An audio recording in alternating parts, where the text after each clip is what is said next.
நாம் ஜெபம் செய்வோம். எங்களை நேசிக்கிற அன்பின் ஆண்டவரே, இந்த மனமகிழ்ச்சியின் பரிசுத்தமான ஓய்வு நாளுக்காக உமக்கு நன்றி செலுத்துகிறோம், ஸ்தோத்திரிக்கிறோம். இந்த வருடத்தினுடைய 5வது மாதத்தின் பரிசுத்தமான ஓய்வு நாளில் உம்மை நாங்கள் தொழுது கொள்ள இந்த நேரத்தை எங்களுக்கு நீர் கூட்டி கொடுத்ததற்காக உமக்கு நன்றி செலுத்துகிறோம். கடந்து வந்த பாதைகளை திரும்பி பார்க்கிறோம். இந்த வருஷத்தில் எல்லா தீங்குக்கும் விக்கனங்களுக்கும் எங்களுக்கு விலக்கி காத்து உம்முடைய சிறகுகளாலே எங்களை மூடினீரே, உமக்கு நன்றி செலுத்துகிறோம். இந்த பெருந்தொற்றின் காலத்திலும் உம்முடைய பிள்ளைகளுக்கு நீர் அனுகூலமான துணையாக இருந்ததற்காக உமக்கு நன்றி செலுத்துகிறோம். இந்த ஆராதனையை கர்த்தர் ஆசீர்வதித்து கொடுக்கும்படி செபிக்கிறோம்.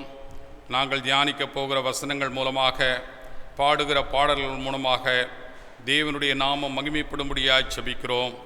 நாங்கள் தெளிந்த புத்தி உள்ளவர்களாய் உமக்கு ஏற்புடைய ஆராதனை செய்யவும், இந்த உலகத்துக்கு உரியவர்கள் அல்ல என்பதை இந்த வழிபாட்டின் மூலமாக நாங்கள் உறுதிப்படுத்தி கொள்ளவும் எங்களுக்கு கிருபை தாரும். திருச்சபையில் இருக்கிற அத்தனை குடும்பங்களையும் உடைய கரத்தில் ஒப்பு கொடுத்து செபிக்கிறோம்.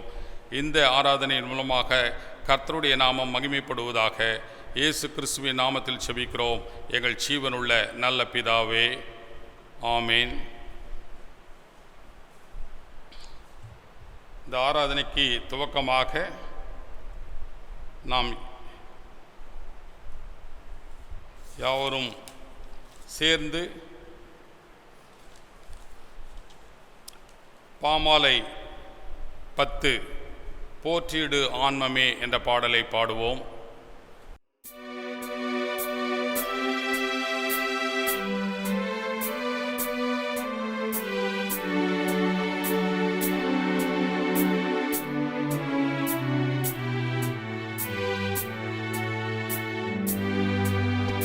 போற்றிடு ஆன்மமே சிருஷ்டி கர்த்தாவாம் வல்லோரை, ஏற்றிடு உனக்கு ரட்சிப்பு சுகமானோரை. கூடிடுவோம் பாடிடுவோம் பாரனை, ஆண்பாய் சபையோரெல்லோரும் போற்றிடு யாவையும் ஞானமாய் ஆளும் பீரானை. ஆற்றலாய் காப்பாரே தாம் செட்டை மறைவில் நம்மை ஈந்திடுவார். ஈண்டு நாம் வேண்டும் எல்லாம் யாவும் அவர் அருள் ஈவாம். போற்றிடு காத்துனை ஆசீர்வதிக்கும் பீரானை. தேற்றியே தயவால் நீரப்புவார் உன் வாணாளை. பேரன்பராம் பராபரன் தயவை சிந்திப்பாய் இப்போதே போதும். போற்றிடு ஆன்மமே என் முழு உள்ளமே நீ, ஏற்றிடும் கர்த்தரை ஜீவ ஈராசிகள் யாவும். சபையாரே சேர்ந்தென்றும் சொல்லுவீரே, வணங்கி மகிழ்வாய்.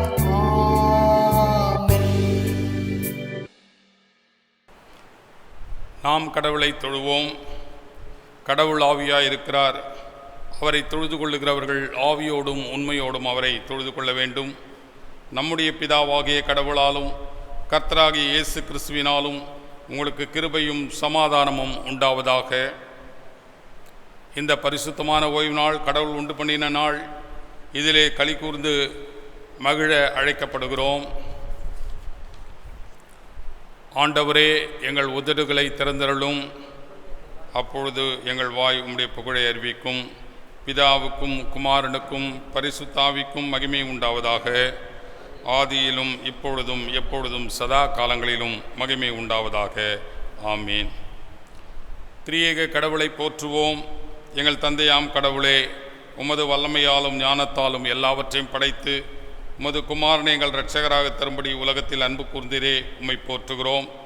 குமாரனாம் கடவுளே, பாவத்தை தவிர்த்து எல்லாவற்றிலும் எங்களைப் போல் மனிதராகி எங்கள் பாவங்களுக்காக ஒப்பு கொடுக்கப்பட்டு எங்கள் நீதிக்காய் உயிர் தெழும்பியவரே, உம்மை போற்றுகிறோம்.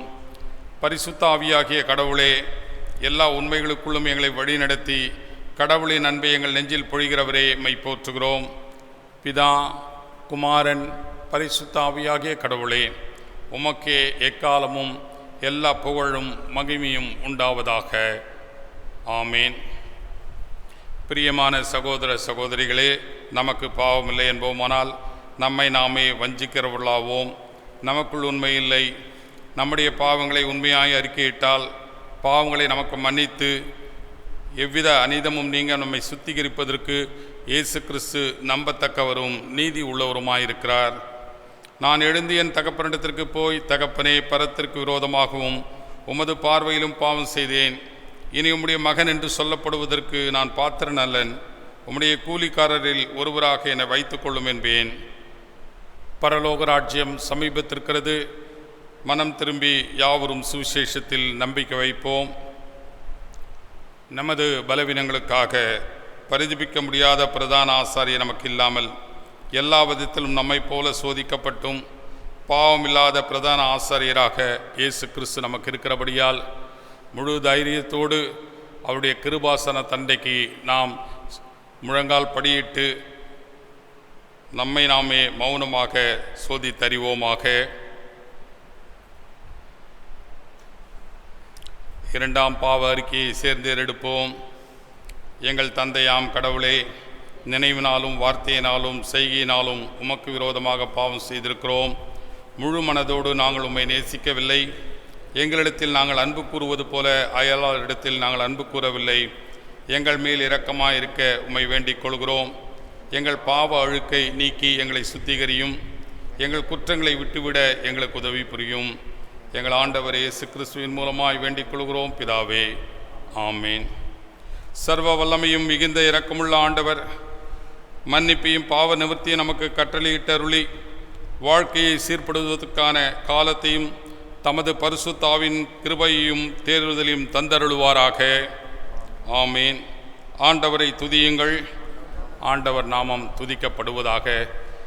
திருமதி பாடம் வாசிக்கப்படும்.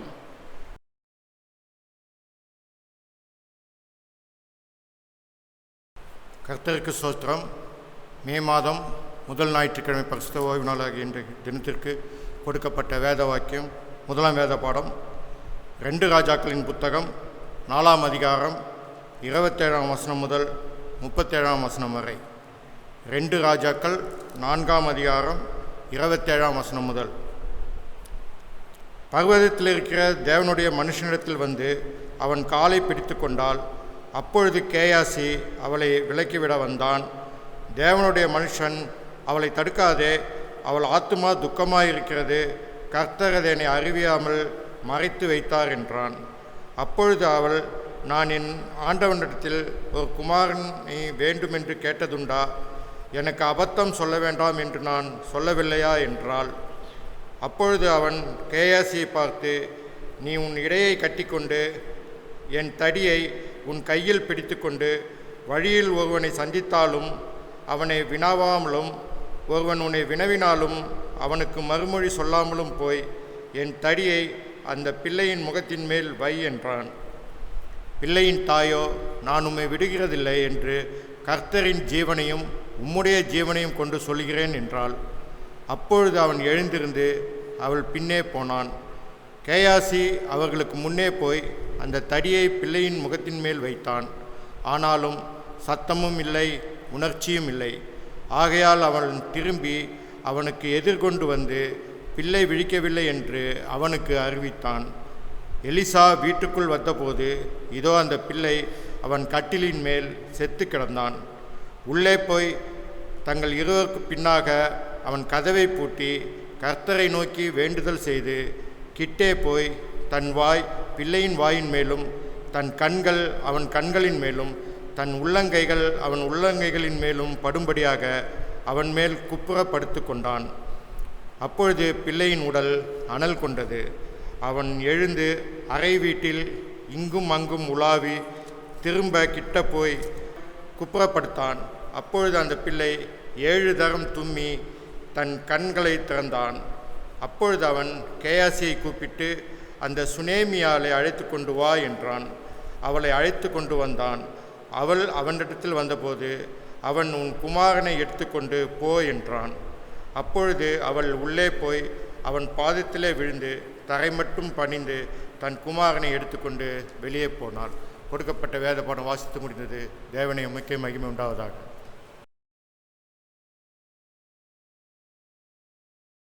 வாசிக்கும்படியாக தெரிந்து கொள்ளப்பட்ட சுவிசேஷ வேத பாடம் பரிசுத்த யோவான் எழுதின சுவிசேஷம் 11ஆம் அதிகாரம் வசனங்கள் 17 முதல் 28 வரை. யோவான் எழுதின சுவிசேஷம் 11ஆம் அதிகாரம் வசனங்கள் 17 முதல். இயேசு வந்தபோது அவன் கல்லறையில் வைக்கப்பட்டு 4 நாள் ஆயிற்று கண்டார். பெத்தானியா ஊர் எருசலேமுக்கு சமீபமாய் ஏறக்குறைய 2 மைல் தூரமாக இருந்தது. யூதரில் அநேகர் மாத்தாள் மரியாள் என்பவர்களுடைய சகோதரனை குறித்து அவர்களுக்கு ஆறுதல் சொல்லும்படி அவர்களிடத்தில் வந்திருந்தார்கள்.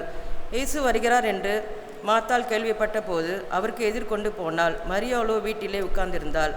மாத்தாள் இயேசுவிடத்தில் வந்து, ஆண்டவரே, நீர் இங்கே இருந்தீரானால் என் சகோதரன் மரிக்க மாட்டான். இப்பொழுதும் நீர் தேவனிடத்தில் கேட்டுக்கொள்வது எதுவோ அதை தேவன் உமக்கு தந்தருள்வார் என்று அறிந்திருக்கிறேன் என்றாள். இயேசு அவளை நோக்கி, உன் சகோதரன் உயிர்த்தெழுந்திருப்பான் என்றார்.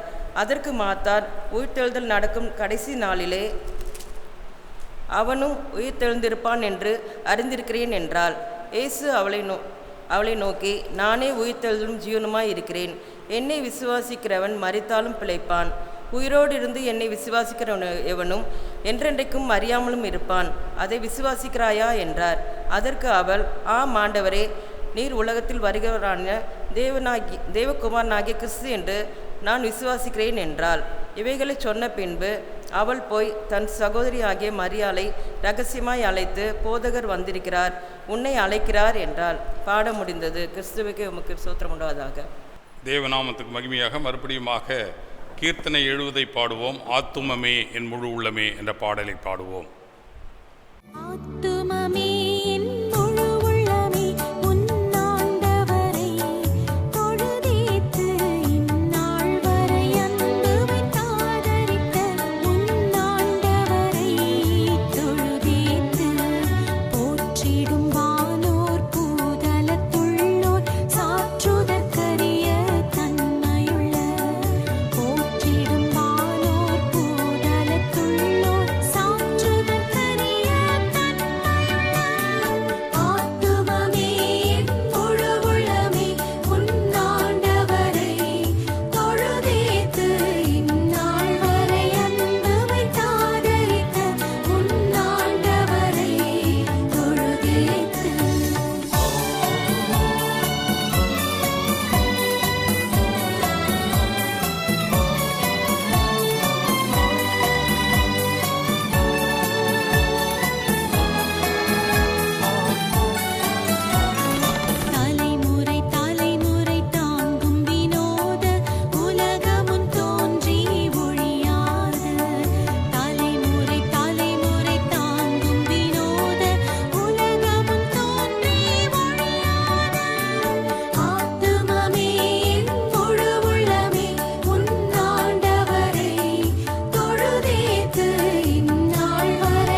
நாம் இப்பொழுது இறை செய்திக்குள் போவோம்.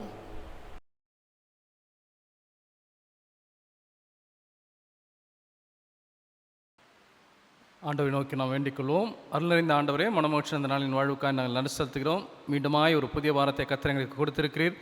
இந்த புதிய வாரத்தில் நாங்கள் பிழைத்திருக்கும்படியாய், நம்பிக்கை கொள்ளும்படியாய் உங்களுடைய வார்த்தைகளை எங்களுக்கு தாரும். இறைமை இந்த நேசன் வழியாக வேண்டிக் கொள்கிறோம் எங்கள் தாயின் தந்தையுமாய் கடவுளே, ஆமென். அன்புக்குரிய இறை மக்களே, உங்களை யாவரையும் ஆண்டவருடைய திருப்பெயரில் அன்போடு வாழ்த்துகின்றேன். ஆண்டவருடைய பேரருளினால் நீங்கள் அனைவரும் சுகமாக இருப்பீர்கள் என்று சொல்லி நான் நம்புகிறேன். இந்த நாளிலும் கூட இந்த வழிபாட்டிலே ஆண்டவருடைய வார்த்தையை பகிர்ந்து கொள்ளும்படியாய் நம்முடைய ஆயர் வழியாக எனக்கு இந்த வாய்ப்பை கொடுத்த கடவுளுக்கு நான் நன்றி செலுத்துகிறேன். என்னை அன்போடு அழைத்த ஆயருக்கும் நன்றிகளையும் வாழ்த்துக்களையும் தெரிவித்துக் கொள்கிறேன். ஆண்டவர் இயேசு உயிர்த்த பிறகு வருகின்ற இந்த 6 வாரங்களில் உயிர்த்த கிறிஸ்து தன்னுடைய சீடர்களுக்கு, தன்மேல் நம்பிக்கை கொண்ட மக்களுக்கு தன்னை வெளிப்படுத்துகின்ற நிகழ்வுகளை குறித்து நாம் தியானித்து கொண்டு வருகிறோம். இந்த ஞாயிற்றுக்கிழமையும் கூட கிறிஸ்துவின் மேல் நாம் நம்பிக்கை கொள்ளுதல், அவருடைய உயிர்த்தெழுதலின் மீது நாம் கொள்ளுகின்ற நம்பிக்கை என்கிற ஒரு தலைப்பின் கீழாய் நாம் சிந்திக்கும்படியாக அழைக்கப்பட்டிருக்கிறோம். Believing in Christ is resurrection. கிறிஸ்துவிலே நான் நம்பிக்கை கொள்கிறேன் என்று சொல்வதும், கிறிஸ்துவை நான் நம்புகிறேன் என்று சொல்வதும் எதற்கு இணையாக இருக்கிறது என்று சொன்னால், கிறிஸ்துவின் உயிர்த்தெழுதலின் மீது நான் நம்பிக்கை கொண்டிருக்கிறேன், கிறிஸ்துவின் உயிர்த்தெழுதலில் நான் நம்பிக்கை கொண்டிருக்கிறேன் என்பதற்கு இணையாக இருக்கிறது. எனவே கிறிஸ்துவில் நாம் கொண்டிருக்கிற நம்பிக்கை, உயிர்த்தெழுதலில் நான் கொண்டிருக்கிற நம்பிக்கை என்பதுதான் உண்மை என்று சொல்லி இந்த திருமறை பகுதிகள் நமக்கு கற்றுக் கொடுக்கிறது. அமெரிக்க தேசத்திலே உள்நாட்டுப் போர் நடந்து கொண்டிருந்த காலகட்டம். இந்த உள்நாட்டுப் போரினாலே பலர் காயங்கள் பட்டார்கள், பலர் இறந்து போனார்கள், பலர் அதிக காயத்தினாலே மருத்துவமனையிலே அனுமதிக்கப்பட்டார்கள். அப்படி அனுமதிக்கப்பட்ட ஒரு வீரர் ஒருவர் மிகுந்த காயங்கள் அடைந்திருந்தார், மிகுந்த பாதிப்புக்குள்ளாகி இருந்தார்.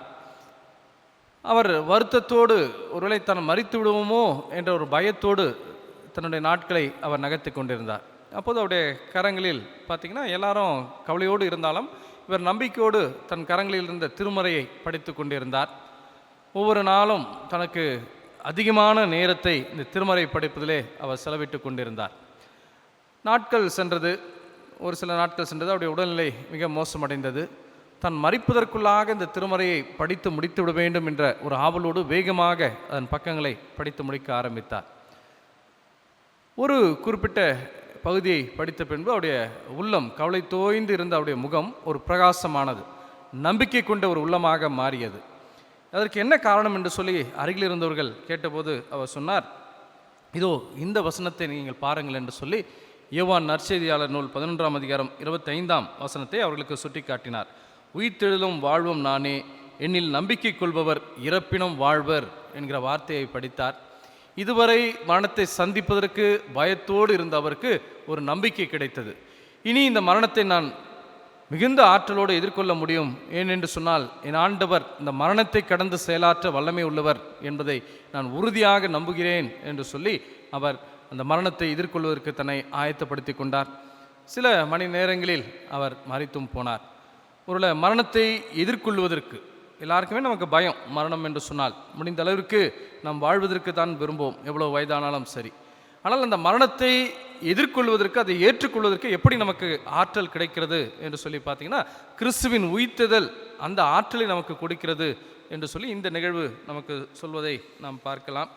அநேக நேரத்தில் நம்முடைய வாழ்க்கையில் நாம் ஆண்டவர் இயேசு மீது நம்பிக்கை வைக்கிறோம், கடவுள் மீது நம்பிக்கை வைக்கிறோம்.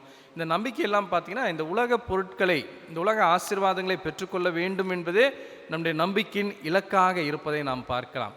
ஆனால் இந்த உயிர்த்தெழுந்த காலகட்டத்தில் திருமறை அல்லது திருச்சபை நமக்கு சொல்லக்கூடிய ஒரு கருத்து என்றால், இவ்வுலகத்திற்காக மாத்திரம் கிறிஸ்துவின் மேல் நம்பிக்கை வைக்கக்கூடியவர்களாக அல்ல, இந்த உலகத்தை கடந்து ஆண்டவர் மீது நம்பிக்கை வைக்கக்கூடியவர்களாக நாம் வாழ வேண்டும் என்று சொல்லி கிறிஸ்துவின் உயிர்த்தெழுதல் நம்மை அழைப்பதை நாம் பார்க்கலாம். உயிர்த்தெழுதல் என்பது சாவினை சந்திப்பதற்கு நமக்கு துணிவை தருகின்ற ஒரு நிகழ்வு என்பதை நாம் விளங்கிக் கொள்ள வேண்டும். 1 கொரிந்தியர் 15ஆம் அதிகாரம் 19ஆம் வசனத்தில் பார்க்கிறோம், கிறிஸ்துவிடம் நாம் கொண்டுள்ள எதிர்நோக்கு இவ்வுலக வாழ்க்கையை மாத்திரம் சார்ந்திருந்தால் எல்லா மக்களை விட இறங்குவதற்கு உரியவராக இருப்போம் என்று சொல்லியிருக்கிறது. இந்த உலகத்திற்காக மாத்திரம், இந்த உலக ஆசீர்வாதங்களை பெற்றுக்கொள்வதற்காக மாத்திரம் ஆண்டவர் இயேசுவின் மீது நாம் நம்பிக்கை கொண்டிருப்போமானால் பரிதாபத்திற்குரியவர்களாய் நாம் இருப்போம் என்று சொல்லி தூய பவுல் கொரிந்து சபைக்கு எழுதும்போது நமக்கு நினைவூட்டுவதை நாம் பார்க்கலாம். இந்த உயிர்த்தெழுதல் என்பது மேலான நம்பிக்கையை கொண்டது என்று சொல்லி நமக்கு கொடுக்கப்பட்ட திருமறை பகுதிகள் நமக்கு உணர்த்துகிறது.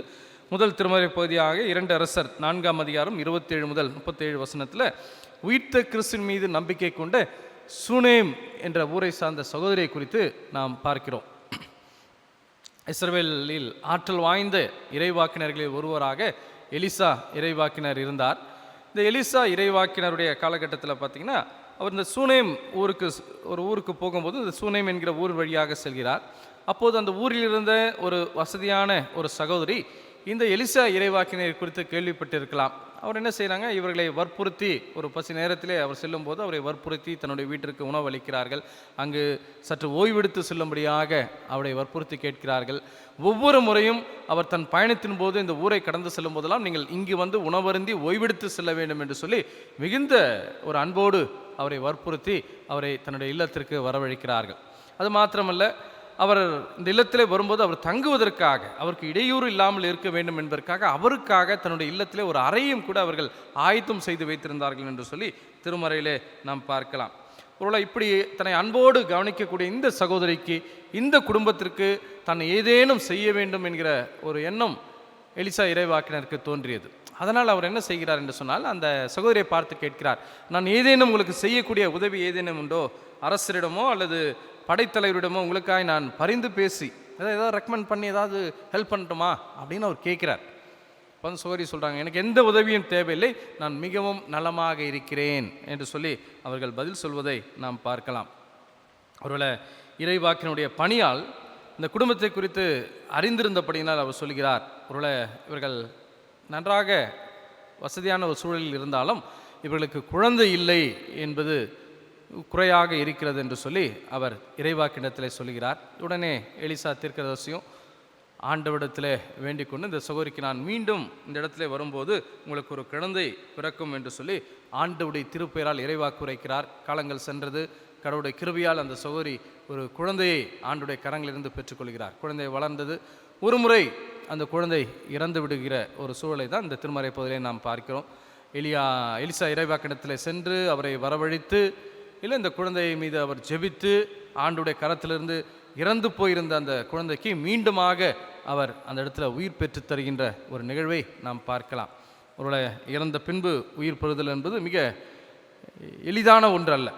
ஆனால் இறைவாக்கினர் கடவுளுடைய வல்லமினாலே அந்த ஒரு அற்புதத்தை இந்த சகோதரிக்கு செய்தார். இந்த அற்புதத்தை பெற்றுக்கொள்வதற்கு இந்த சகோதரிக்கு எது தகுதியாக இருந்தது, ஆண்டவருடைய கருத்தில் இந்த இரக்கத்தை பெற்றுக்கொள்வதற்கு எது காரணமாக இருந்தது என்று சொல்லி பார்த்தீங்கன்னா, அந்த சகோதரி எதிர்பார்ப்பு இல்லாமல் கடவுளுடைய அடிவருக்கு ஒரு நன்மையை செய்கிறார். மனித வாழ்க்கையில் நம்ம ஒரு உதவி செய்தால் எதிர்பார்ப்பு இருக்கும். ஐயோ, பதிலுக்கு அவங்க எதுவுமே செய்யலையே என்று யோசிப்போம். பதிலுக்கு செய்ய முடியாத ஒருவருக்கு எளிதில் நாமும் எந்த உதவியும் செய்து விடுவது கிடையாது. ஒரு பரிசு கொடுத்தால் கூட திரும்ப நமக்கு அவர்கள் பரிசு கொடுக்க வேண்டும் என்று சொல்லி எதிர்பார்க்கக்கூடிய ஒரு சமூகத்திலே நாம் வாழ்ந்து கொண்டே இருக்கிறோம். ஆனால் இந்த சகோதரி எதிர்பார்ப்பு இல்லாமல் உதவி செய்வதை நாம் பார்க்கலாம். ஆண்டவருடைய அடிவர் குறையோடு இருக்கிறார்கள். கஷ்டமாக இருந்திருக்கும், குழந்தை இல்லையே என்று சொல்லி. குழந்தை இல்லாத பெண்ணை குறித்து இந்த உலகம் என்ன சொல்லும் என்பதை நாம் அறிந்திருக்கிறோம். அந்த கவலையெல்லாம் கடந்து அவர்கள் ஆண்டவர் மீது நம்பிக்கை கொண்டிருந்தார்கள்.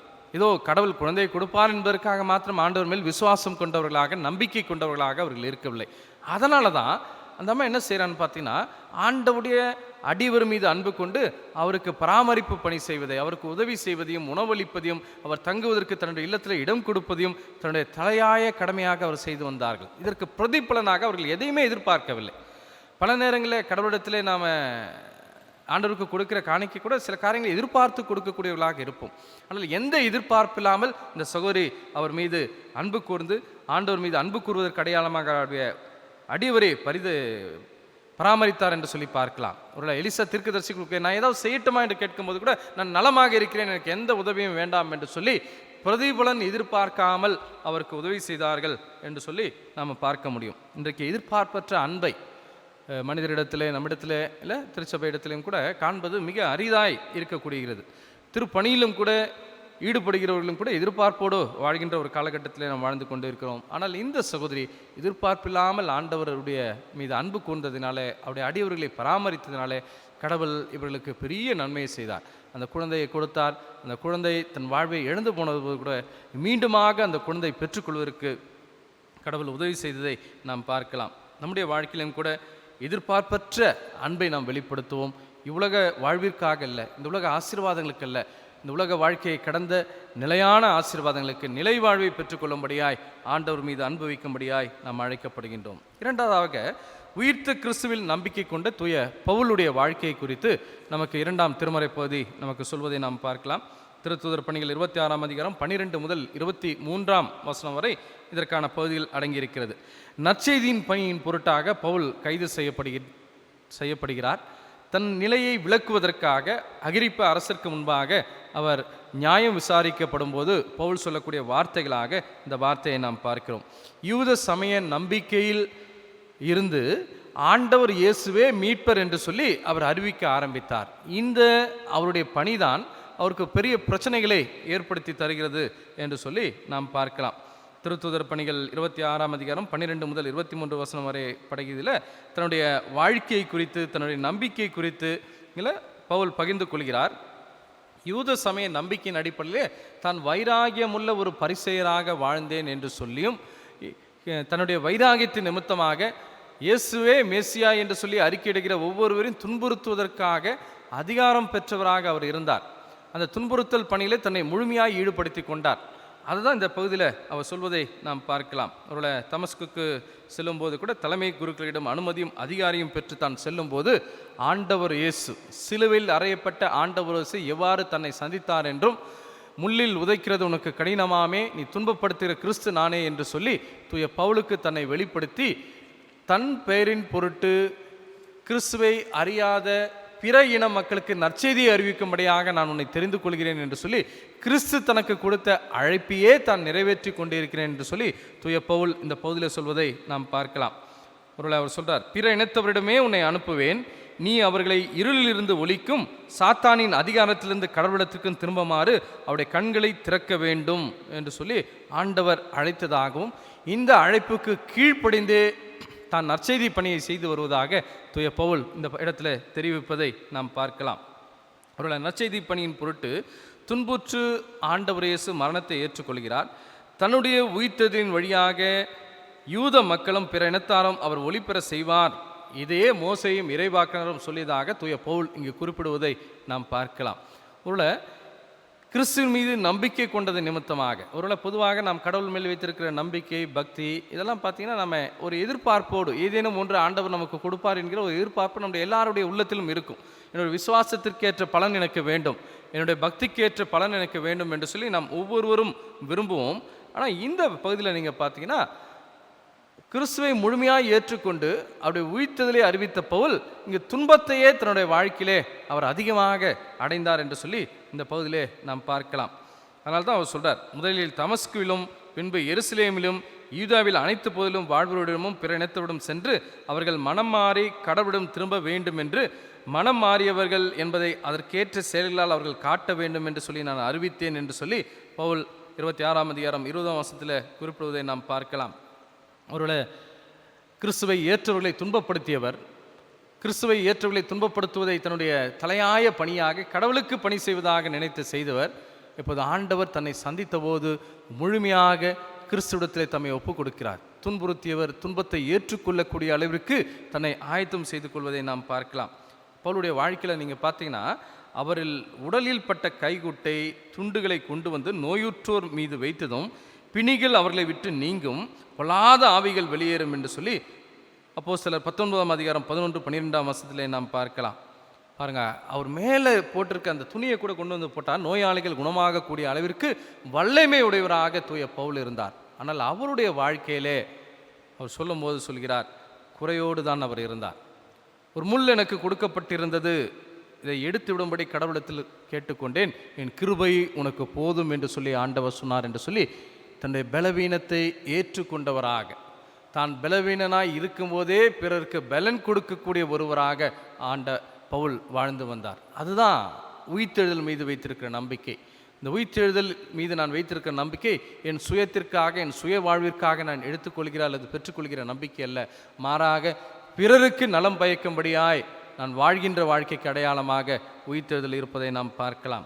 அதனால தான் பவுல் தன் வாழ்க்கையில் பல துன்பங்களை பெற்றார். 1 கொரிந்தியர் 11ஆம் அதிகாரத்தில் அவர் சொல்லும்போது சொல்கிறார், பன்முறையில் சிறையில் அடைப்பட்டேன், கொடுமையாய் அடிப்பட்டேன், பன்முறை சாவின் வாயிலில் நின்றேன், 5 முறை என்னை சாட்டியால் 1 அடி அடித்தார்கள், 3 முறை தடியால் அடிப்பட்டேன், 1 முறை கல்லெறியப்பட்டேன், 3 முறை கப்பல் சிதைவில் சிக்கினேன், ஒரு இரவும் பகலும் ஆழ்கடலில் அல்லலுற்றேன், பயணங்கள் பல செய்தேன் என்று சொல்லி தன்னுடைய துன்பங்களை அவர் பட்டியலிடுவதை நாம் பார்க்கலாம். உயிர்த்த கிறிஸ்துவின் மீது நம்பிக்கை கொண்டு பவுல் பல துன்பங்களை அடைந்தார். இன்றைக்கும் ஆண்டவர் மீது நம்பிக்கை கொண்டு நன்மைகளை பெற்றுக்கொள்வது சிறப்பானது தான். ஆனால் அதை கடந்து நாம் பார்க்கும்போது கடவுள் மேல் நாம் வைத்திருக்கிற நம்பிக்கை நிமித்தமாக நீதியான வழியிலே நாம் நடக்கும்போது வருகின்ற துன்பங்களை ஏற்றுக்கொள்வது தான் உயிர்த்த கிறிஸ்துவின் மீது நாம் உண்மையான நம்பிக்கை கொண்டிருக்கிறோம் என்பதற்கு அடையாளமாக இருக்கிறது.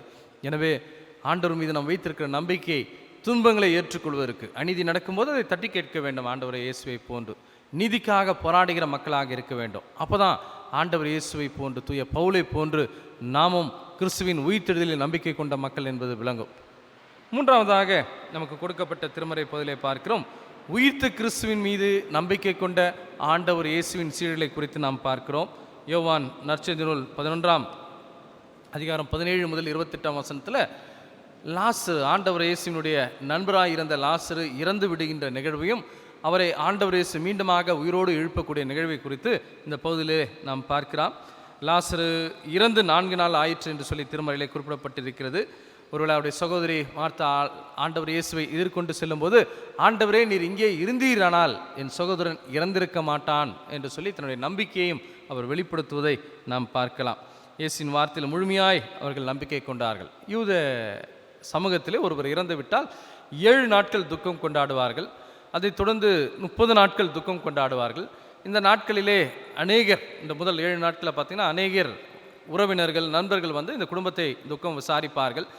இந்த குடும்பத்தினர் தங்களை அதிகமாக அலங்கரித்து கொள்ள மாட்டார்கள். இல்லத்தில் எப்போதும் உறவினர்கள் கூடி இவர்களுக்கு ஆறுதலையும் சமாதானத்தையும் கொடுக்கக்கூடியவர்களாக அவர்கள் இருப்பார்கள்.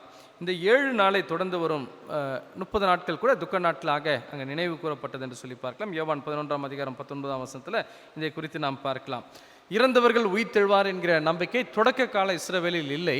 ஆனால் கிமு 2ஆம் நூற்றாண்டிலே யூதர்கள் கிரேக்கர்களினாலே அதிகமாக பாதிக்கப்பட்ட போது உயிர்த்தெழுதல் நம்பிக்கையை குறித்த ஒரு எண்ணம் அவர்களுக்கு உருவானது.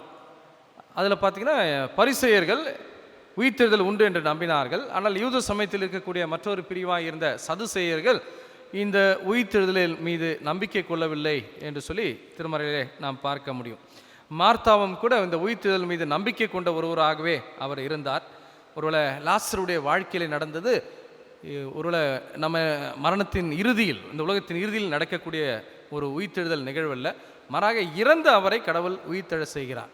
அப்படி உயிர்த்தெழ செய்ததினாலே அவர் மீண்டுமாக மரித்தார். அதுதான் உண்மை. அதனால் அவருடைய உயிர்த்தெழுதல் அல்ல, மரணத்திலிருந்து எழுப்பப்பட்டார் என்பதே உண்மை என்று சொல்லி பார்க்கலாம். மண்ணுலகில் அவருடைய வாழ்க்கை தொடரும் என்பதே ஆண்டவர் இயேசு உன் சகோதரன் உயிர்த்தெழுவான் என்று சொல்லி அங்கு குறிப்பிட்டுவதை நாம் பார்க்கலாம். என் மீது நம்பிக்கை கொள்ளும் எவரும் என்றுமே சாக மாட்டார் என்றும் இயேசுவின் வார்த்தை உடல் சார்ந்த சாவை குறிப்பிடவில்லை. மனிதராக பிறந்த நாம் எல்லோருமே இந்த உடல் சார்ந்த சாவை எதிர்கொள்ள வேண்டும். ஒருவேளை கிறிஸ்தவ நம்பிக்கையிலே எது மரணம் என்று சொல்லி பார்த்தீங்கன்னா வெளிப்படுத்தின விஷயத்தில் பார்க்கிறோம், ஜெயம் கொள்கிறேன் எவனும் 2ஆம் மரணத்தை மறிப்பதில்லை என்று சொல்லி நாம் பார்க்கலாம். இந்த உலக வாழ்க்கையிலே வெற்றி பெறுகிற நாம், கடவுளை பிள்ளைகளாக வெற்றி பெறுகிற நமக்கு 2ஆம் மரணம் இல்லை. இந்த முதல் மரணம் எல்லாருக்கும் உரியது. இதிலிருந்து நாம் யாரும் தப்பித்து கொள்ள முடியாது. ஆனால் நியாய தீர்ப்பிலே ஆண்டவரோடு வாழாதபடிக்கு, ஆண்டவரோடு இருக்க இயலாதபடிக்கு நாம் வெளியே தள்ளப்படும் போது அதுதான் உண்மையான மரணம். இல்லை, இந்த மரணம் ஒருபோதும் கடவுளுடைய அன்பிலிருந்து நம்மை பிரித்து விடுவதில்லை, கடவுளுடைய ஆதரவிலிருந்து நம்மை பிரித்து விடுவதில்லை. எனவே இது மரணம் அல்ல. ஆண்டவரிலிருந்து நாம் பிரிக்கப்படும் போது தான் நாம் மரித்தவர்களாக மாறுகிறோம். அதுதான் ஆண்டவரோடு விண்ணுலக வாழ்க்கையை நாம் இழக்கும்போது மரித்தவர்களாக மாறுகிறோம் என்று சொல்லி நாம் பார்க்கலாம். அதுதான் ஆண்டவர் சொல்கிறார், என் மீது நம்பிக்கை கொள்ளும் எவரும் என்றுமே சாக மாட்டார் என்று சொல்வதை நாம் பார்க்கலாம். ஒருவேளை நாட்களில் மலைகளில் கோகைகளை ஏற்படுத்தியிருப்பார்கள், அதில் தான் இறந்தவர்களை வைப்பார்கள். அப்படி லாசரை வைத்து ஒரு பெரிய கல்லை வைத்து மூடி விடுகிறார்கள். ஆண்டவர் இயேசு அந்த கல்லை தள்ள சொல்லி லாசரை உயிரோடு அவர் எழுப்பக்கூடிய ஒரு இந்த நிகழ்வை நாம் பார்க்கலாம். ஒருவேளை லாசரை போன்று திருமறையில் ஆண்டவர் எபிரியுடைய மகளை ஆண்டவர் உயிர்த்தெழ செய்திருக்கிறார். அதே போல் நயினூர் விதவையின் உடைய மகன் இறந்தபோது அவரையும் மீண்டுமாக ஆண்டவர் உயிர் பெற்றெழ செய்திருக்கிறார் என்று சொல்லி நாம் திருமறையிலே பார்க்கலாம். இந்த நிகழ்வுகள் எல்லாம் மரணத்தின் மீது அதிகாரம் கொண்டவர் ஆண்டவர் என்பதை நமக்கு விளக்கக்கூடிய பகுதிகளாக இருக்கிறது. பொதுவாக மரணத்தை கண்டு நம்ம எல்லாரும் பயப்படுறோம். இந்த மரணத்தை நாம் பயப்படக்கூடாது. கிறிஸ்துவின் மீது நம்பிக்கை கொண்டவர்களும் கிறிஸ்துவின் உயிர்த்தெழுதலை மீது நம்பிக்கை கொண்டவர்களும் மரணத்தை கண்டு பயப்பட வேண்டிய அவசியம் கிடையாது. நம்பிக்கையோடு இந்த மரணத்தை சந்திக்க வேண்டும் என்று சொல்லி தான் நமக்கு இந்த திருமறை பகுதிகள் ஆற்றல் தருவதை நாம் பார்க்கலாம். பல நேரங்களில் இந்த உலகத்தில் நடைபெறுகின்ற தீமைகளை நாம் எதிர்க்க மாட்டேன்றோம், அநியாயங்களை தட்டி கேட்க மாட்டேங்கின்றோம். என்ன காரணம்னு சொல்லி பார்த்தீங்கன்னா, ஒரு எனக்கு இதனாலே பாதிப்பு வந்து விடுமா, எனக்கு இதனாலே துன்பம் வந்து விடுமா, எனக்கு இதனால் மரணம் வந்து விடுமா என்று சொல்லி நடக்கின்ற அநியாயங்களை தட்டி கேட்காமல் நாம் விலகி செல்கிற மனிதர்களாக நாம் வாழ்ந்து கொள்கிறோம். ஆனால் ஆண்டவர் இயேசுவை போன்று நியாயமான முறையிலே தவறுகள் நடக்கும்போது அதை தட்டி கேட்கிறவர்களாக இருக்க வேண்டும். அதுதான் ஆண்டவர் இயேசு விரும்புவதை நாம் பார்க்கலாம். ஒருவேளை அநியாயங்களை தட்டி கேட்க நாம் மறுக்கும்போது தீமைக்கு மறைமுகமாக துணை செய்வர்களாக நாம் மாறுகிறோம். பல நேரத்தில் நம்ம உயிரை காப்பாற்றிக் கொள்வதற்காக நம்ம அஞ்சு வாழ்கிறோம். அப்படி வாழக்கூடாது. அதனால தான் ஆண்டவர் இயேசு சொல்லும்போது சொல்கிறார், ஒருவேளை உங்கள் உயிரை கொன்று அதற்கு பிறகு ஒன்றும் செய்ய இயலாதவர்களை குறித்து நீங்கள் பயப்பட வேண்டாம். இந்த சரீரத்தை மாத்திரம் அழிக்கிறவர்களுக்கு நீங்கள் பயப்பட வேண்டாம், நீங்கள் யாருக்கு பயப்பட வேண்டும் என்று சொல்லி அவர் சொல்லும் போகிறார். இந்த சரீரத்தை கொன்று அதற்கு பிறகு இந்த சரீரத்தையும் ஆன்மாவையும் நரகத்திலே வல்ல ஆண்டவருக்கே நீங்கள் பயப்படுங்கள் என்று சொல்லி ஆண்டவர் இயேசு சொல்வதை நாம் பார்க்கலாம். ஒரு உயிர்த்தெழுதல் மீது நம்பிக்கை கொண்டவர் இவ்வுலக வாழ்க்கை குறித்து நாம் பயப்பட வேண்டிய அவசியம் இல்லை, இவ்வுலக துன்பங்களை குறித்து நாம் பயப்பட வேண்டிய அவசியம் இல்லை. ஆண்டவரோடு வாழ முடியாதபடிக்கு விண்ணுலக வாழ்க்கையை இழந்து விடுவோமோ என்பதுதான் நம்முடைய பயமாக இருக்க வேண்டும் என்று சொல்லி நாம் எதிர்பார்க்கப்படுகின்றோம். எபிரேயர் 11ஆம் அதிகாரம் 36லேருந்து 40ஆம் வசனத்து வரை நீங்கள் பார்த்தீங்கன்னா, ஆண்டவருடைய சீடர்கள் அவரை பின்பற்றின அனைவரும் ஆண்டவர் மேல் வைத்த நம்பிக்கை நிமித்தமாக இந்த மேலான உயிர்த்தெழுதலை பெறும்படிக்காக தன்னுடைய உடலை இந்த உலகத்திலே ஒப்பு கொடுத்தார்கள். ஆண்டவரிடத்தில் அவர்கள் நன்மையை கேட்கவில்லை, இந்த உலக துன்பத்தில் எங்களை நீர் விடுவிக்க வேண்டும் என்று சொல்லி கேட்கவில்லை என்று சொல்லி நாம் பார்க்கலாம். எபிரேயரில் மேலான உயிர்த்தெழுதலை பெறும்படி தன்னுடைய வாழ்க்கையை கடவுளுக்கென்று ஒப்பு கொடுத்ததை நாம் பார்க்கலாம். அவளை இந்த புதிய வாரத்திலும் கூட கிறிஸ்துவின் மீது நான் நம்பிக்கை கொள்கிறேன் என்று சொல்வது உயிர்த்தெழுதல் மீது நம்பிக்கை கொள்வது. அப்போ உயிர்த்தெழுதல் மீது நம்பிக்கை கொண்ட பிள்ளைகளாக நாம் இருக்க வேண்டும் என்று சொன்னால், நாம் எப்படி வாழ வேண்டும் என்று சொன்னால், இந்த சுனேம் சகோதரியை போன்று நம்ம என்ன செய்ய வேண்டும் என்று சொன்னால், எதிர்பார்ப்பற்ற அன்பை நம்முடைய சகோதர சகோதரத்திலே செலுத்தும்படியாக நாம் எதிர்பார்க்கப்படுகின்றோம். தூய பவுலை போல ஆண்டவர் மேல் வைத்திருக்கிற விசுவாசம் என்னுடைய வாழ்க்கைக்காக நான் பயன்படுத்திக் கொள்கிற விசுவாசமாக இருக்கக்கூடாது, பிறருடைய நன்மைக்காக பயன்படுகின்ற ஒரு விசுவாசமாக நம்பிக்கையாக இருக்க வேண்டும். ஆண்டவருடைய சீடர்கள் மரணத்தை கண்டு பயப்படவில்லை, மாறாக ஆண்டவர் இயேசுவை போன்று அவர்களும் மரணத்திற்கு தங்களை ஒப்பு கொடுத்தார்கள், மேலான ஒன்றை நாடினார்கள். உலக வாழ்க்கையை அவர்கள் துச்சமென பார்த்தார்கள் என்று சொல்லி பார்க்கலாம். ஒருவேளை உயிர்த்தெழுதல் மீது நம்பிக்கை கொண்டிருப்போம், ஆனால் ஆண்டவர் இயேசுவோடு அவருடைய சமூகத்தில் உயிர்த்தெழுந்த பிள்ளைகளாய் நாம் வாழ வேண்டும். வெளிப்படுத்தும் விஷயம் சொன்னவற்றமாக விண்ணங்கி தருத்துகளாக நாம் விண்ணுலகில் காணப்பட வேண்டும் என்று சொன்னால், இவ்வுலகிலும் உயிர்த்தெழுந்த பிள்ளைகளைப் போல இந்த மக்களை போன்று நாம் வாழும்போது நமக்கும் உயிர்த்தெழுந்த ஒரு வாழ்க்கையை, நிலை வாழ்க்கையை ஆண்டவர் கொடுப்பார். அப்படி ஒரு வாழ்க்கையை நாம் பெற்றுக்கொள்வதற்கு கடவுள் நமக்கு அருள் பாராட்டுவாராக. செபிப்போம். அருள் நிறைந்த ஆண்டவரே, மனகிழ்ச்சியான இந்த நாளின் வாழ்வுக்காக நாங்கள் நன்றி செலுத்துகிறோம். கிறிஸ்துவின் உயிர்த்தெழுதல் ஆண்டவரே மரணத்தை சந்திப்பதற்கான ஆற்றலை அவருடைய பிள்ளைகளுக்கு கொடுத்தது என்று நாங்கள் திருமறையிலே வாசிக்கின்றோம். எதிர்பார்ப்பற்ற அன்பை இந்த சகோதரி சூனேம் சகோதரி வெளிப்படுத்தினார்கள். உயிர்த்தெழுதல் கிறிஸ்துவின் மீது தான் வைத்திருக்கிற நம்பிக்கை தனக்கல்ல பிறருக்கு பயன்படும்படியாய் தூய பவுல் வாழ்ந்ததை நாம் பார்க்கலாம். ஆண்டவர் இயேசுவின் சீடர்களும் இவ்வுலக நன்மையை பெற்றுக்கொள்ள நம்பிக்கை வைக்காமல் மேலான வாழ்க்கையை விரும்புவதைப் போல நாங்களும் ஆண்டவரை உலகத்திற்காக மாத்திரம் கிறிஸ்துவின் மீது நம்பிக்கை வைக்காதபடிக்கு வாழ்வதற்கு எங்களுக்கு கருத்தார். தீமை நிறைந்த ஒரு துன்பமான காலத்திலே நாங்கள் வாழ்ந்தாலும் மரணத்தை கண்டு பயப்படாமல் மரணத்தை வெற்றி கொண்ட ஆண்டவர் எங்களோடு கூட இருக்கிறார். இந்த மரணத்தை நாங்களும் வெற்றி கொண்டு உயிர்த்தெழுவோம் என்கிற நம்பிக்கையிலே உறுதியோடு ஆண்டவர் இயேசுவை நோக்கி எங்களுடைய வாழ்க்கை பயணத்தை தொடர்ந்து நடத்துவதற்கு நீர் எங்களுக்கு அருள் பாராட்டும். இறைமை இந்த நேசின் வழியாய் வேண்டிக் கொள்கிறோம் எங்கள் தாயின் தந்தையுமாய் கடவுளே, ஆமென். சத்தியத்தை கேட்ட நாம் சத்தியத்தில் வாழ அழைக்கப்பட்டிருக்கிறோம். இதை விசுவாசித்து நாம் யாவரும் அப்போஸ்தலர் விசுவாச பிரமாணத்தை சேர்ந்து ஏறெடுப்போம். வானத்தையும் பூமியும் படைத்த சர்வ வல்லமையுள்ள பிதாவாகிய தேவனை விசுவாசிக்கிறேன். அவருடைய ஒரே குமாரனாகிய நம் நாதர் இயேசு கிறிஸ்துவை விசுவாசிக்கிறேன். அவர் பரிசுத்த ஆவினாலே கன்னிமரியாளில் பிறந்தார். பொந்தி பிலாத்துவின் காலத்தில் பாடுபட்டு சிலுவையில் அறையுண்டு மரித்து அடக்கம் பண்ணப்பட்டு பாதாளத்தில் இறங்கினார். 3ஆம் நாள் மரித்தோரிலிருந்து எழுந்தருளினார். பரமண்டலத்திற்கேறி சர்வ வல்லமையுள்ள பிதாவாகிய தேவனுடைய வலது பாரசத்தில் வீற்றிருக்கிறார். அவ்விடத்திலிருந்து உயிருள்ளோரையும் மரித்தோரையும் நியாயம் தீர்க்க வருவார். பரிசுத்த ஆவியும் விசுவாசிக்கிறேன். பொதுவாக இருக்கிற பரிசுத்த சபையும் பரிசுத்தவான்களின் ஐக்கியமும் பாவ மன்னிப்பும் சரீர உயிர்த்தெழுதலும் நித்திய ஜீவனும் உண்டு என்று விசுவாசிக்கிறேன். ஆமேன். இந்த நாளிலும் நம்முடைய இந்த பரிசுத்தமான ஓய்வு நாளின் ஆராதனையிலே பங்கேற்று இறைச்செய்தியை நம்மோடு கூட பகிர்ந்துட்ட நம்முடைய ஆயர் அருள் திரு சுரேஷ் திலக்குமார் மத்திய வட்டார ஆயர் அவர்களுக்கு திருச்சபையின் சார்பிலே நன்றியை தெரிவித்துக் கொள்கிறோம். அன்புக்குரியோரே, இந்த பெருந்தொற்றின் காரணமாக வழிபாடு முடக்கப்பட்டிருக்கிறதுனாலே அரசனுடைய நிபந்தனைகள் கோட்பாடுகள் மத்தியிலே ஆலய வழிபாடு நடக்காது என்று சொன்னதனால் இந்த வழிபாட்டு ஆன்லைன் மூலமாக வார வாரம் தங்கு தடையின்றி நடைபெற ஏற்பாடு செய்யப்பட்டிருக்கிறது. அதற்கான உரிய லிங்கை முந்தைய நாளிலே நாங்கள் அனுப்பிவிடுவோம். காலை 8:30 மணிக்கு நீங்கள் அந்த லிங்கை ஓப்பன் பண்ணால் நம்முடைய ஆலயத்திலிருந்து இந்த ஆராதனை உங்களுக்கு டெலிகாஸ்ட் ஆகும். தேசத்திலே தற்போது நிலவும் இக்கட்டான சூழ்நிலை, இந்த பெருந்தொற்றின் தாக்கம் முடக்கப்பட நாம் தனி மற்றும் குடும்ப ஜெபங்களிலே கருத்தோடு ஜெபிக்க அழைக்கப்படுகிறோம். இந்த சூழ்நிலையிலே போதிய மருந்துகள், தடுப்பூசிகள், ஆக்சிஜன் சிலிண்டர்ஸ் எல்லாம் தட்டுப்பாடு உள்ள நிலையிலே மக்கள் அவதியுறுகிறார்கள். குறிப்பாக வட இந்தியாவினுடைய பகுதிகளிலே மக்கள் மிகவும் துயரிலே இருக்கிறார்கள். நம்முடைய மிஷினரிமார்கள் அநேக பேர் இந்த தொற்றினாலே கர்த்தருக்குள் நித்திரை அடைந்திருக்கிறார்கள். மனபாரத்தோடு ஆண்டவரிடத்திலே நாம் மன்றாட அழைக்கப்பட்டிருக்கிறோம். இந்த சூழ்நிலைகளெல்லாம் மாறும்படியாக இறைவனிடம் மன்றாடுவோம். இதுவும் கடந்து போகும் என்ற சூழ்நிலையிலே தேவனை நோக்கி நம்மை தாழ்த்தி ஜெபம் பண்ணி அவருடைய முகத்தை தேடி நம்முடைய நிர்விசாரங்கள், சுயநலங்கள், பெருமைகள் எல்லாவற்றையும் கர்த்தரிடத்தில் அறிக்கையிட்டு இந்த தேசத்திற்கு சேமத்தை கொடுக்கும்படியாக நாம் மன்றாட அழைக்கப்பட்டிருக்கிறோம். இந்த வாரத்தினுடைய பிறந்த நாள், திருமண நாள் காண்பவர்களுடைய பெயர்கள் இந்த லிங்கிலே வைத்து நாங்கள் அனுப்பியிருக்கிறோம்.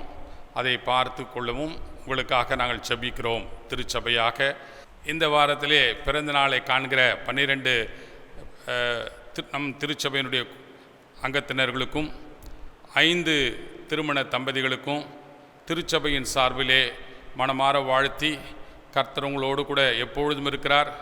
நன்மையும் கிருபையும் உங்களை தொடரும். வருகின்ற ஆண்டை கர்த்தர் ஆசீர்வாதமாய் உங்களுக்கு மாற்றி கொடுப்பார் என்று நாங்கள் ஊக்கமாக ஜெபித்து உங்களை வாழ்த்துகிறோம்.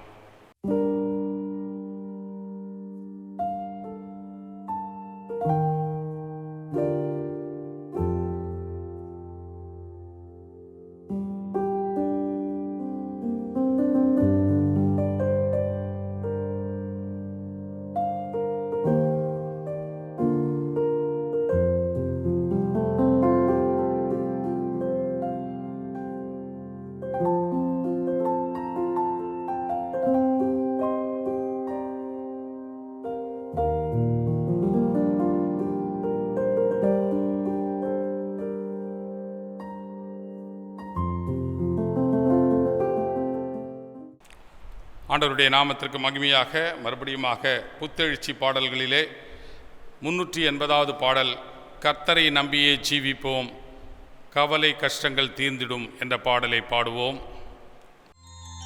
கர்த்தரை நம்பியே ஜீவிப்போம், கவலை கஷ்டங்கள் தீர்ந்திடும், கைவிடா காத்திடும் பரமனின் கரங்களை நாம் பற்றிக் கொள்வோம், கைவிடா காத்திடும் பரமனின் கரங்களை நாம் பற்றிக் கொள்வோம்.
ஜெபம் செய்வோம்.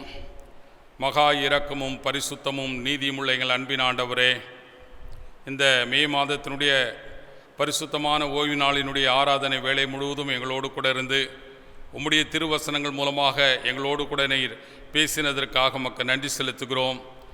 ஆத்துமத்திலே பலனடைந்தவர்களாக இந்த கடுமையான சூழ்நிலையிலும் தேவனுடைய பிரசன்னத்தை உணரும்படியான ஸ்லாக்கியத்தை கொடுத்தீரே உமக்கு ஸ்தோத்திரம்.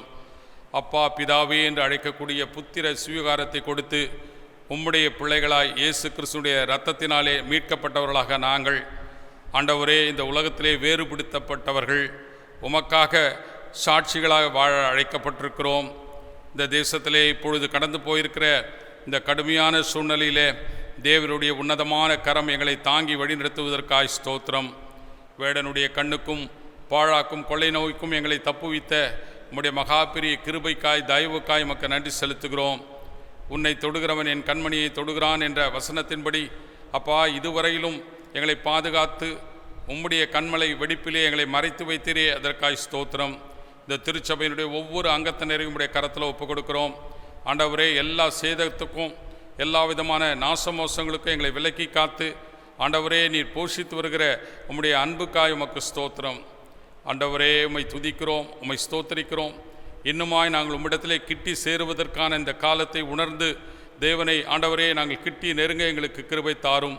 எங்களிலே காணப்படுகிற ஆண்டவரே சுயநலங்கள், பெருமைகள், நிர்விசாரங்கள், ஜப ஆவியின் குறைவு, சாட்சியற்ற வாழ்க்கை எல்லாவற்றையும் மன்னித்து திருவசனத்தின்படி அப்பா வாழவும் தேவ சித்தத்தை செய்யவும் நாங்கள் அழைக்கப்பட்டிருக்கிறோம் என்ற நிச்சயத்தில் இந்த விசுவாச ஓட்டத்தை நாங்கள் ஓட எங்களுக்கு கிருபை தாங்க. ஆண்டவரே, இந்த நாள் முழுவதும் எங்களை வழிநடத்துங்க. எங்கள் பேராயத்திலே பணிபுரிகிற ஆயர்மார்களையும் அவர்கள் சுகத்திற்காக ஜெபிக்கிறோம். ஆண்டவரே, ஆலய பணியாளர்களுக்காக அவர்களுடைய சுகத்திற்காக ஜெபிக்கிறோம். ஒவ்வொருவரையும் ஆசீர்வதியும். எங்கள் சேகர கமிட்டி உறுப்பினர்களை, திருச்சபையினுடைய ஒவ்வொரு குடும்பத்தையும் கர்த்தர் கண்மணியை போல பாதுகாத்து கொள்ளும். இந்த நாளிலே கூட ஆண்டவரே, இந்த நாளிலே நடக்கிற இந்த சட்டசபை தேர்தலுடைய எண்ணிக்கையிலே கர்த்தருடைய பிரசன்னம் இருக்கும்படியாக ஜெபிக்கிறோம். எந்த ஒரு தவறான காரியங்களும் நடக்காதபடி சமாதானத்தோடு கர்த்தர் விரும்புகிற ஆண்டவர்கள் ஆட்சியிலே அமரவும் கர்த்தர் கிருபை செய்யுங்க. எந்த ஒரு கலவரமும் சட்ட ஒழுங்கு பிரச்சனை வராதபடி காத்துக்கொள்ளுங்க. இந்த நாளிலே இந்த 5 மாநிலங்களிலும் கர்த்தர் யாரை முதல்வராக நீர் நியமிக்க சித்தமிட்டு கொண்டிருக்கிறீரோ அவர்களை வைத்து தேவனுடைய ஆளுகை இந்த தேசத்தில் வரும்படியாக கர்த்தர் கிருபை செய்யும்படியாக ஜெபிக்கிறோம். நன்றியோடு உம்மை துதிக்கிறோம். இந்த இக்கட்டான சூழ்நிலையிலே இந்த பெருந்தொற்றினாலே மரித்த அநேகருடைய குடும்பங்களை நாங்கள் நினைக்கிறோம். ஆறுதலின் தேவனாகிய நீர் அவர்களுக்கு உற்ற துணையாயிருந்து ஆறுதலை தரும்படி ஜெபிக்கிறோம். பிறந்த நாளையும் திருமண நாட்களையும் காண்கிற எங்கள் திருச்சபை மக்களை கர்த்தர் ஆசீர்வதிங்கப்பா. இந்த வாரத்திலே அவர்கள் அனுசரிக்கிற எல்லா இந்த காரியங்களிலும் தேவனுடைய நாமம் மகிமைப்படட்டும். நன்மையினால் வருஷங்களை முடிசூட்டுகிற கர்த்தர் அந்த அருமையான பிள்ளைகளோடு இருந்து அவர்களை வழிநடத்தும்படி ஜெபிக்கிறோம். எல்லா துதியும் கனமும் மகிமையும் உமக்கே கொடுக்கிறோம். மீட்பர் இயேசுவின் நாமத்திலே ஜெபிக்கிறோம் எங்கள் ஜீவனுள்ள நல்ல பிதாவே, ஆமீன். நம்முடைய கர்த்தராகிய இயேசு கிறிஸ்துவின் கிருபையும் பிதாவாகிய தேவனுடைய அன்பும் தூய ஆவியானவருடைய அந்யுன்ய ஐக்கியமும் வழிநடத்தலும் பாதுகாப்பும் பராமரிப்பும் குறிப்பாக இந்த இக்கட்டான பெருந்தொற்றின் காலத்திலே நம்மோடு கூட இன்றும் என்றும் சதா காலங்களிலும் நீடித்து நிலைப்பதாக. ஆமீன். இந்த ஆராதனைக்கு இறுதியாக கீர்த்தனை 4 திரு ஏகவஸ்தே நமோ நமோ என்ற பாடலை பாடி இந்த ஆராதனையை நிறைவு செய்வோம். Alleluia,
நமஸ்தே நமோ நமோ நின் திருவடிக்கு நமஸ்தே நமோ நமோ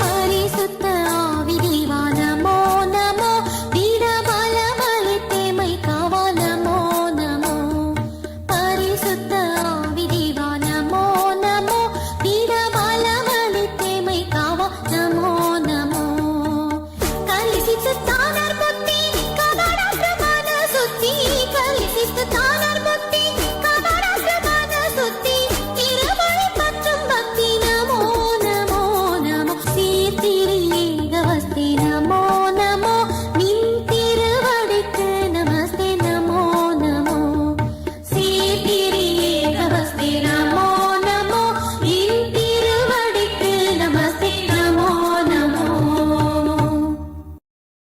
என் ஆத்துமாவே கர்த்தரை ஸ்தோத்ரி, என் முழுமே அவருடைய பரிசுத்த நாமத்தை ஸ்தோத்ரி. என் ஆத்துமாவே கர்த்தரை ஸ்தோத்ரி, கர்த்தர் செய்த சகல உபகாரங்களையும் மறவாதே. ஆமேன். கர்த்தர் உங்களோடு இருப்பாராக, ஆவியோடு இருப்பாராக. சமாதானத்தோடே நாம் நம்முடைய தலங்களிலே வாழ்வோம், கர்த்தரை மகிமைப்படுத்துவோம். ஆமேன்.